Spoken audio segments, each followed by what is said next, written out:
बीआनी group of colleges में आप सब लोगों का स्वागत है। आज हमारे साथ है doctor Nita Maheshwari. Doctor Nita Maheshwari expert है इन कॉमर्स एंड मैनेजमेंट। आप प्रोफेशनली क्वालिफाइड पर्सन हैं। आपने एमकॉम किया है, आप एमबीए है, आपने अकाउंटेंसी में पीएचडी किया है, और सबसे बेहतरीन बात यह है कि आप पैशनेट टीचर हैं, आप पैशनेट प्रोफेसर हैं। और आज ये मौका है जब आपसे कुछ आपके रिसर्च सब्जेक्ट के बारे में हम बात करना चाहते हैं। आपका रिसर्च इंटरेस्ट बैंकिंग साइड में रहा है, आपका रिसर्च सब्जेक्ट एडवांसेस साइड में रहा है, और आज जो है इसी के बारे में बात करना चाह रहे हैं। So welcome in our institution doctor Nita Maheshwari, you are most welcome in our institution. Thank you sir.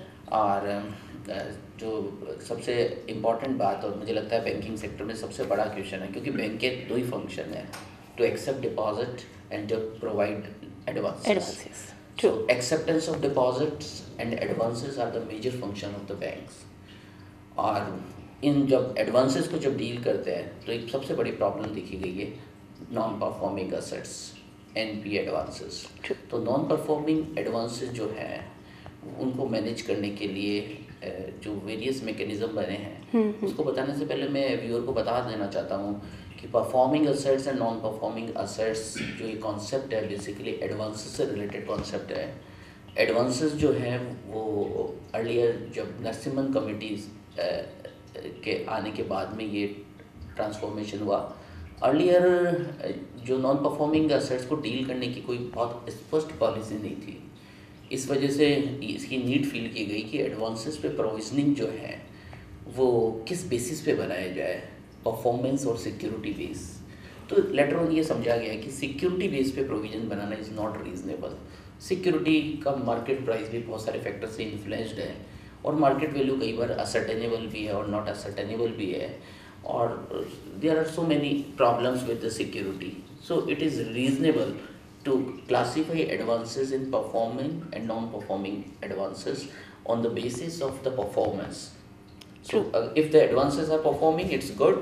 If advances are not performing, it is bad. It is not good, whatever the amount of security with us.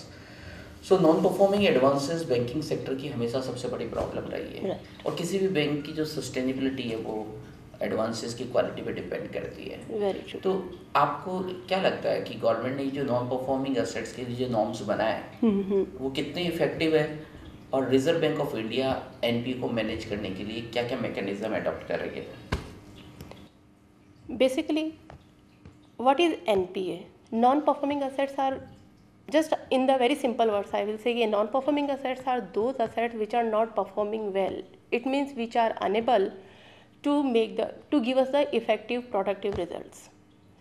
And if we are unable to convert our advances into to circulate more money, to generate more money, then banks are unable to create more liquidity. And if we are unable to create a more liquidity, there will be economic slowdown. And that is the major problem in our economy today, that our economy is getting slowed down. And that is happening only due to the increasing NPA. RBI as well as government, they both are having a effective control. They are trying to control on it.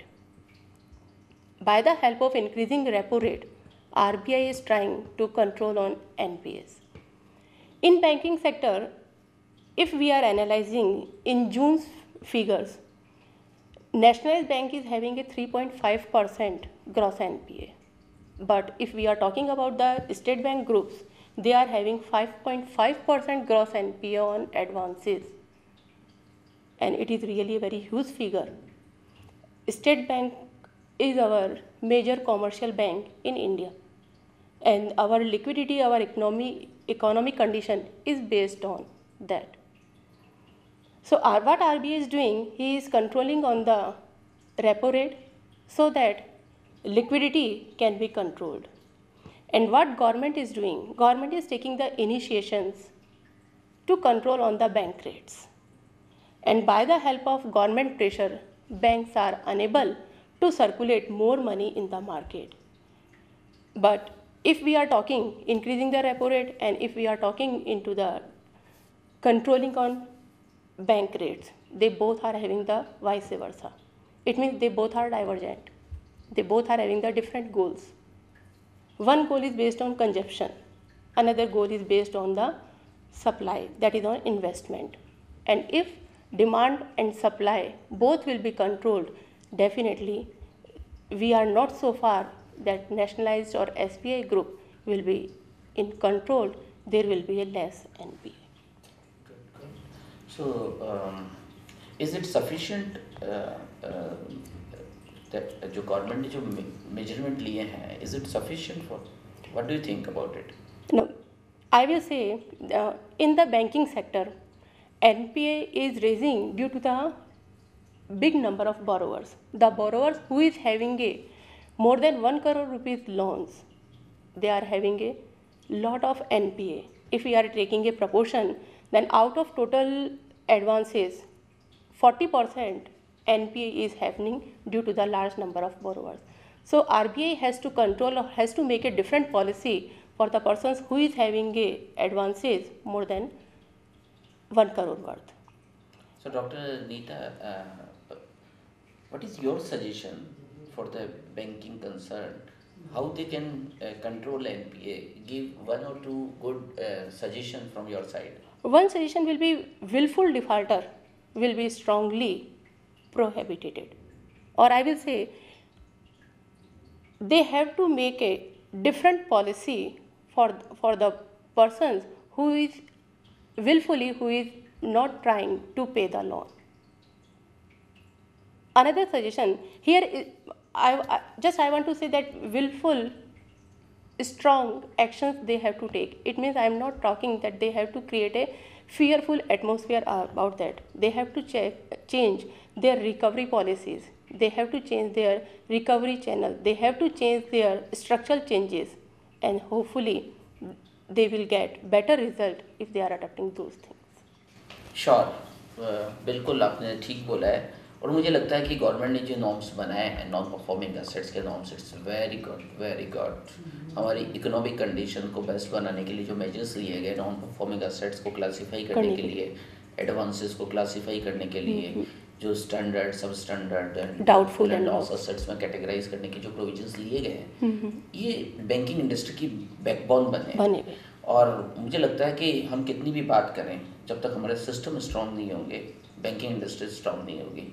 और ये system इतने strong बना दिए गए government ने कि अब किसी के हाथ में ये नहीं रहा कि जजमेंट लेना या कोई डिस्क्रिएशन जैसी चीज़ नहीं रही है, और एडवांसेस को बिल्कुल उनकी परफॉर्मेंस के अकॉर्डिंग टू क्लासीफाई करना स्टार्ट कर दिया है.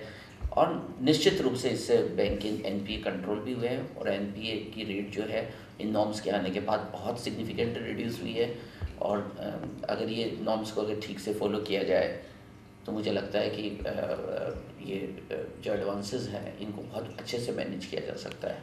सो एडवांसेस मैनेजमेंट का जो मैकेनिज़्म है जो पिछले डिकेड्स में गवर्नमेंट ने लिए हैं, इससे हमारी इकोनॉमी बहुत स्ट्रांग हुई है.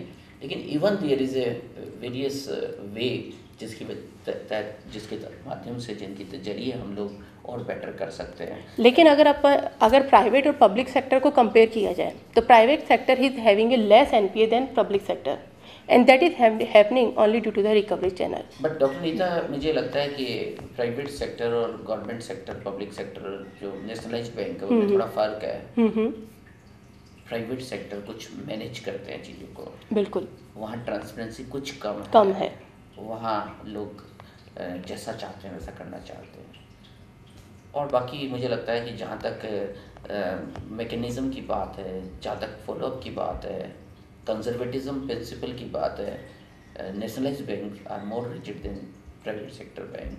और ये कंजर्वेटिव रहना मुझे लगता है कि NPA के लिए बहुत ज़रूरी है. अगर if you are a conservative, follow the principle of conservatism while granting the advances, it's ensure your sustainability.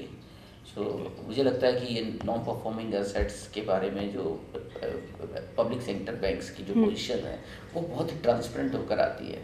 मुझे लगता है कि जो भी balance sheets in our country बनती है उनमें ज़्यादा ट्रांसपेरेंसी जो बैलेंस होती है वो पब्लिक सेक्टर बैंक्स की होती है, because of the provisions, That's true. Because of the policies adopted by the RBI.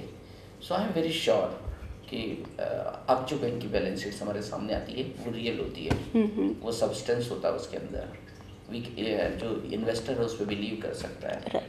Slightly कुछ मैनेज किया जा सकता है लेकिन substantially it is totally controlled.